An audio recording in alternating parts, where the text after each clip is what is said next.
Hello guys, তো আমরা চলে এসেছি এখন মুর্শিদাবাদের কাঠগোলাপের বাগানে। কেমন লাগলো তোমার ঘুরে? এটাকে নাকি কাঠগোলাপ ভালো লাগে। ও আচ্ছা, এটা আমরা এখন এই যে হাজারদুয়ারি কাঠগোড়া, ঠিক আছে, বাগান বাগান বাগান আম বাগান, ঠিক আছে। চলো এখন যাচ্ছি।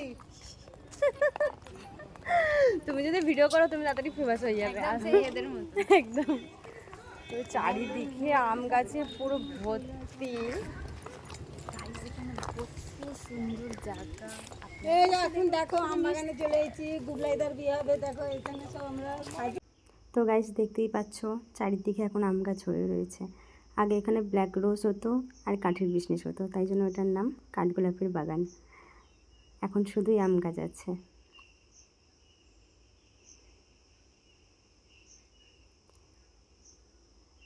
তো আমরা যাচ্ছি ভেতরের দিকে। লক্ষ্মী মাছের মতন আমার বাবা একটা আম কুড়িয়ে পেয়েছে, দেখুন আমটা মনে হয় পেকে পড়ে গেছে, তো বাবা খেয়াল করেছে নিয়ে আসছে। আমরা আস্তে আস্তে ভেতরের দিকে যাচ্ছি, আর সামনেই আছে টিকিট কাউন্টার, ওখান থেকে আমরা টিকিট কেটে নেব। তো দেখতেই পাচ্ছ 30 টাকা করে টিকিটটা কেটে নিয়ে আমরা ভেতরে যাচ্ছি। তো আমরা ভেতরে চলে এসেছি, টিকিট কাটা হয়ে গেছে, সব যেতে যেতে কথা। বাগান বাড়ি, এটা আমরা সকলে কাঠগোলা বলি। ওই যে ঘোড়ায় চেপে চারকোণে চেপে স্ট্যাচু ছেড়ে আসলেন, এনারা 4 ভাই রাজস্থান জয়পুরের লোক। সিরাজদৌল্লা মারা যাওয়ার পর মুর্শিদাবাদে ব্রিটিশ পিটিশনে বিজনেস পারপাসে এনাদেরকে 4 ভাই নিয়েছিল বিশ্ব ব্যাংক আর জগৎ সিং। যদি আপনি নিজস্ব গাড়ি বা টোটো বা ঘোড়া গাড়িতে এসে থাকেন, রানিং বাজারে স্কুল দেখলেন নবাব বাহাদুর হাই স্কুল মন্নি বেগমের, ওনারই ছেলের কাছ থেকে 1870 সালে 260 বিঘে জমিটা 1200 মুদ্রায় 999 বছর লিজ নিয়েছিল। 999 বছর লিজ নেওয়ার পর নবাব আসতে লাগলো এখানে ফুর্তি করতে, নাচমহলটা পরে দেখাবো। 260 বিঘের করে ব্ল্যাক রোজ অর্থাৎ কালো গোলাপের চাষ এবং কাঠের বিজনেস করতে বলে এই বাগানটির নাম দেওয়া ছিল কাঠ গোলাপের বাগান। বর্তমানে কাঠও নেই, গোলাপও নেই, কাঠগোলা বাগান আম্রকুড়ি আমের চাষ হচ্ছে। ওই যে বড় গেটটা দেখলে নবাব যখন হাতিতে আসতেন ওইখানে নহবত বা সানাই বাসত। আর এখন আমরা প্রবেশ করলে উইদাউট ট্যাক্সে চামচিকিগুলো সানাই বাজার যাওয়ার সময় শুনে নেবেন। বাইরে আছে গাড়ি, করবেন না দেরি, উত্তর রাস্তা দেখার জন্য চলুন তাড়াতাড়ি। আচ্ছা, এরিয়াটা হচ্ছে 260 বিঘে, এতে এক সাইডে করেছিলেন।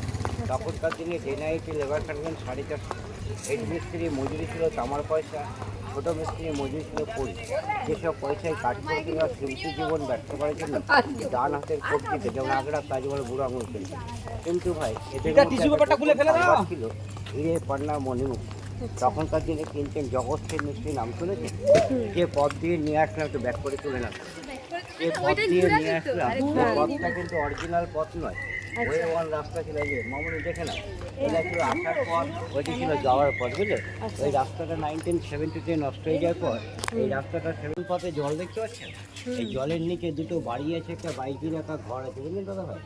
এটা দিয়ে জগৎ থেকে টাকসাল পর্যন্ত রাস্তা ছিল। হীরাবাই মতিবাই নাম শুনেছেন? ওই 6 ফুটের মেয়েটাকে আটকে রাখার কারণ হচ্ছে নবাবরা ভাবতে যে ভেতরে মেয়েদের নিয়ে আনন্দ করতে গেছে, কিন্তু না, নবাবকে ফাঁকে দিয়ে ডায়মন্ডের ব্যবসা ছিল। কিন্তু হঠাৎ একটা ফ্লাড হলো 1847 সালে, খ্রিস্টাব্দে যে বন্যা হয়েছিল, হাজারদুয়ারি যখন নেমে এটা গঙ্গার সঙ্গে লিঙ্ক হয়ে গেছে। এখন যেটা দেখতে এসছেন বা আগেও দেখেছেন, এটা সিরাজদৌল্লা মারা যাওয়ার 81 বছর পর নাজিম হুমায়ুন যা করেছে। গঙ্গার জল বাড়লে বাড়ে, গঙ্গা জল কমলে কমে। আজকে লক্ষ্য দেওয়ার কারণ হচ্ছে 1978 সালে একটা হিন্দি বই ছুটেছে উত্তম কুমার ধর্মেন্দ্র দাবেদার, সেই সময়টা লোকাল বাচ্চা ছেলে পড়ে গেছে, তারপরে রক্ত এখন 12 ফুট থেকে দিন। আপনি 3 কুড়ি 25 পর আসলে জলটা এখানে দেখলে আপ ডাউন করে। এই জন্য বলি এটা রাজস্থানের বাউরি। এই জন্য বলি আপনাদের মালিক মেরেছে তালা, যাবেন আর খোলা, দেখা হয়ে গেলে আস্তে আস্তে হাঁটার খোলা। এরা জৈন, এনারা জীব হত্যা করেন, আমরা তো মাছ মাংস এরা খান না। সেই জন্য আলিপুরে ট্রান্সফার করে আবার নতুন করে 2016-তে চালু করেছে। আমি সব দেখিয়ে দেবো, আসার সময় ঢুকে দেখে নেবেন, ভিডিও করে নেবেন, কোনো টাকা পয়সা লাগবে না। তাই পিছনে বাগান আস্তে আস্তে। ইনি একজন বিদেশি আর্টিস্ট ছিল, মাইকেল অ্যাঞ্জেলো, নাম শুনেছেন? ইনি সেই মাইকেল অ্যাঞ্জেলো ভালো চিত্র আঁকতো। এরই কিছু চিত্র আমি দেখাবো, কিন্তু ভালো কাজ করলে ইংরেজরা আঙুল থেকে যাবে। এর তৈরি করেছিল যিনি, উনি আমাদের দেশে বাঙালি শিল্পী দিবাকর ভাস্কর। ওনার দেখুন ডান হাতের কবজিটা কাটা আছে, ঠিক আছে? এই যে নাক কানগুলো ভাঙা যাচ্ছে না, অতি ভদ্রলোকের ছিল। 2000 সালে ভেঙে দেওয়ার পর এটা ব্যাগ চেক করবে। এটা দেখা হলে ফলো করুন, আমার সঙ্গে সুইমিং পুলে। তো এটা বাগান বাড়ির সামনের দিক দিয়ে কত সুন্দর লাগছে দেখতেই পাচ্ছেন, নতুন রং টং করেছে তাই জন্য খুব ভালো লাগছে দেখতে, দেখে নিন। আর এটা আমার বোন, সব ভিডিওর মাঝখানে ওকে আসা চাইছে। এটা ব্ল্যাক রোজের 194টা টবে জল যেত, এগুলো কালো গোলাপের টব, ঠিক আছে? এগুলো কালো গোলাপের চাষ হতো। আর এখন ভাই রাম নেই, রাজত্ব নেই, এখন কামিনী গাছের জন্য বিখ্যাত। এই যে মন্দিরের মধ্যে গোমুটি ঘর দেখছেন, 4টে সিপাহি থাকতো, বিদেশ থেকে মেয়েদেরকে নিয়ে আনন্দ ফুর্তি করতো। তাই নবাব করেছিল খেলা, আমরা করেছিল বিলা, কৃষ্ণ করেছিল লীলা। কিন্তু পুকুরটা ছিল ভালো, জলটা গেছে কালো, নিচে রয়েছে কাদা, পুকুরে মাছ ছাড়া কিছু নেই দাদা, পুকুরে জল থাকে না। হ্যাঁ যাবো। না ভাই, এই যে পারিজাত, হ্যাঁ যাকে ইন্দ্র দেবে পারিজাত ফুল, ওই দেখো একটা ফুটায় তোমার লেন্সে আসবে, দেখো তুলে নাও। এখন শীতকাল চেরি ফলের মতো লাল লাল লাগে, ও বিছে রে, এই সব বিছে, এগুলো সব বিছে। আর জলের টেবিলটা দিয়ে দিচ্ছে, এগুলো চেস্ট খেলার টেবিল, ঠিক আছে? ইস্ট ইন্ডিয়া কোম্পানিগুলো 250 বছর এইভাবে পড়ে রয়েছে, এগুলো নষ্ট হবে। এবার আমরা মিউজিয়ামে গাড়ি চালানো, মিউজিয়ামে যাবো, কিন্তু একটা কষ্ট যে মিউজিয়ামে কোনো ছবি তুলতে দেবে না, মিউজিয়ামে মোবাইলটা অফ রাখতে হবে। এই যে দুটো, তোমার বাড়ি আমার বাড়ি নেই ভাই, হয়তো তোমাদের থাকতে পারে, আমার নেই। এটা এখন রান্না করে, রান্না হয় না, এটা থাকার ঘর। যে মালিক আছেন সঞ্জয় দিগাল ভদ্রলোক, এখন মালিক 7 জেনারেশন, উনি আসলে থাকেন, এখন এসছে। এটা ছিল হামাম বাড়ি, এখন হচ্ছে পুলিশ ফাঁড়ি, দিনে ঘুমায় রাত্রে জাগেন। চলো, এই যে মাছগুলো দেখছো, আমরা কি বাঙালি তাই তো? তোমরা বাঙালি তো? হ্যাঁ আমরা মাছ মাংস খেতে ভালোবাসি, হ্যাঁ কিন্তু জৈনরা জীব হত্যা করে না, জানো তো? এরা নিরামিষ ভোজি। এখনো মাছ মারা গেলে পুজো দিয়ে কবর দিয়ে দেওয়া হয়। এখন এগুলো ওয়েট ছিল কত বলতো, গুগলে সার্চ করলে 50 থেকে 60 কিলো হীরের নখ, সোনার গয়না। যখন মারা গেল 70 সালে, এগুলো কবর দিয়েছে। এখনো নিয়ম মতো কবর দেওয়া হয়, তাই কবর দেওয়ার সুযোগ হয় না। 11 নম্বর গাড়ি আসছে, দুপায়ে বিড়াল নামছে, তুলে নিয়ে চলে যাচ্ছে। তাই মাটির মাছটা কামড়ে খেতে পারবে না, তাই পায়ের নিচে মাটি, চলো সবাই মিলে হাঁটি। এই জায়গায় কবর দেওয়া আছে, তাই তো? এটা হচ্ছে মাছেদের কবর। গণেশটা পেটে যখন দিদি ভাই সাপের পৈতে দেখেছেন, কোনোদিন দেখেন? আমাদের পৈতে থাকে সুতোর উল্টো দিকে, এর সবই ডান দিকে সুর, ডান দিকে পৈতে। আচ্ছা, ওই যে ইদারাটা দেখছো, তখনকার দিনে শ্বশুর বাড়ি গেলে শাশুড়িরা খুব জ্বালাতো আগেকার দিনে। তো শ্বশুর বাড়ি যাওয়ার সঙ্গে সঙ্গে মেয়েদেরকে, বউদেরকে কী করতে গেল, এই মেয়ে কান দিয়ে শোনো, জল কপি কলতে জল তুলতে, স্নান করতে, খাওয়াতো, রান্না করতে, সব জল তুলতে দড়ি বেঁধে। আর এখন যে মঞ্চটা দেখতে পাচ্ছ, আসার সময় সবাই যাবে, হ্যাঁ পরিবারের সবাইকে ভিডিও করবে, যৌথ ছবি তুলে নেবে। ওইখানে হীরাবাইকে যেন এনজয় করতো, আনন্দ করতো, ওইটা দিয়ে হিরে বিক্রি করতো। আর এখন ফ্রিতে বৌদিরা আসছে, আমরা দেখছি, তোমরা চলে আসো। এটা হচ্ছে তাদের শিক্ষা গ্রুপের এদের মধ্যে, জানো দুটো ভাগ আছে, 9, 10-এ পড়েছো, দিগম্বর এবং শ্বেতাম্বর। একটা জামা কাপড়, একটা উলঙ্গ থাকে, তাই এরা বলে দাদাবাড়ি মন্দির।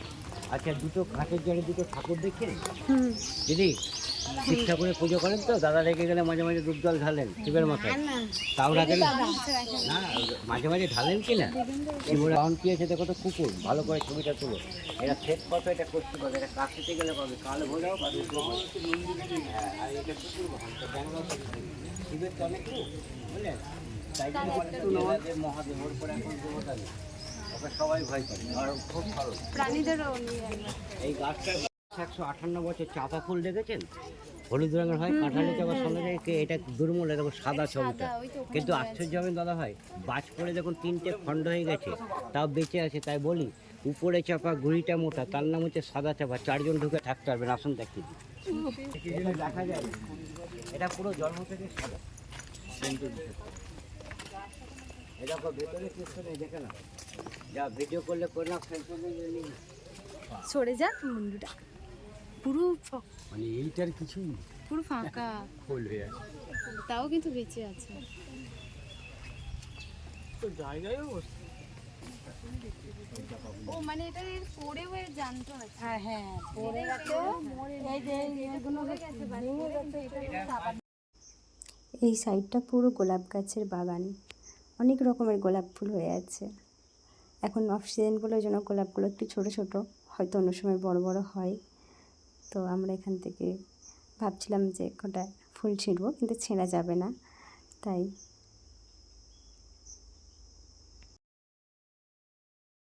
আচ্ছা বাবু, ওগুলো সোনার ছিল, ব্রিটিশরা 200 বছর পর সোনা নিয়ে গিয়ে পেতল দিয়েছে। আবার যদি ব্রিটিশ হবে, পেতল নিয়ে গিয়ে ফাইবার 2000 মায়া পড়তে হচ্ছে, হরে কৃষ্ণ বলে। ঠিক বলেছেন।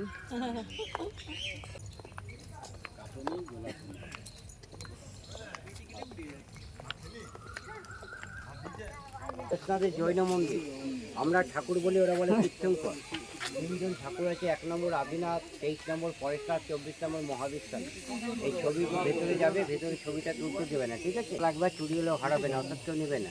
এই ভেতরে দর্শন করবো, দিয়ে আউটসাইডগুলো তুলে নেবা। তোলা হয়ে গেলে টোটাল বাগানে যেখানে ভালো লাগবে সকল পরিবার নিয়ে ছবি তুলে নেবা। তো মন্দিরের ভেতরে চলে এসেছি, আমি একটু লুকিয়ে লুকিয়ে ভিডিও করে নিয়েছি। আসলে মন্দিরটা ভীষণ সুন্দর, ইচ্ছা হচ্ছিলো আপনাদের দেখাই, কিন্তু করা যাবে না ভিডিও, তাই জন্য করতে পারিনি। তো যতটা উঠেছে ভীষণ সুন্দর। কোথায় গেলি তুই? এই তো, তোকে আমি দেখতে পাচ্ছি না কেন? এই তো। আর এই পুকুরগুলোতে কালারিং মাছ ছাড়া আছে। কালারিং মাছগুলো অনেক বড় বড়, প্রায় 5 কেজি 6 কেজি হয়ে যাবে, আরও বেশি হবে হয়তো, আমার আঞ্চলটা একটু কম আছে। ওকে তো তাই জন্য মানা করলাম। আমরা চিড়িয়াখানাতে ঘুরে আসলাম, আমার মায়ের এত গরম লেগেছে। মা, এত রোদে ঘোরা ঠিক না শীতকালে ঘোরা ঠিক? বলো, শীতকালে ঘোরা ঠিক? হ্যাঁ, শীতকালে দেখো আমার একে হাই প্রেশার, আমি এত রোদে রোদে হাঁটতে পারিনি। আর ওদের সঙ্গে তো একটু ঘুড়ি আছে আমার, তারপর আমি একটু হাঁটি কম, হাঁপি যায় হাঁটলে। বলো তো তোমরা বন্ধুরা, আমার কি হাঁটাটা ঠিক আছে? একটু রেস্ট নিয়ে নিয়ে যাবো। তাই জন্য এত দেরি হয় রেস্ট নিয়ে নিয়ে যেতে। আবার আমার মেয়েরা বড্ড রেগে যায়, আমি তো আস্তে আস্তে যাবো, একটু রেস্ট নিতে হবে, তারপরে যেতে হবে। মেয়েরা রোগা রোগা ওই করে হুড়ু করে চলে যায়, আর লাস্টে না হাঁটতে পারলে বলে মা এখানে তুমি রোগে, আমি চললাম। উনি হাঁটতে পারেন না, তাই জন্য ওনাকে বলে যায় তুমি রেস্ট নাও, আমরা ঘুরে আসছি। এই তো চিড়িয়াখানাটা আমরা একা একা দেখে নিলাম, উনি বসেছিল। হ্যাঁ, পারি না কি করব, যেটুকু পারি যাই, যা মেয়েদের সঙ্গে তো আসতে হবে, ওই করে চলে আসি। মেয়েরা বায়না করেছে, তাই আমার একটা ছোট্ট মেয়ে আসেনি।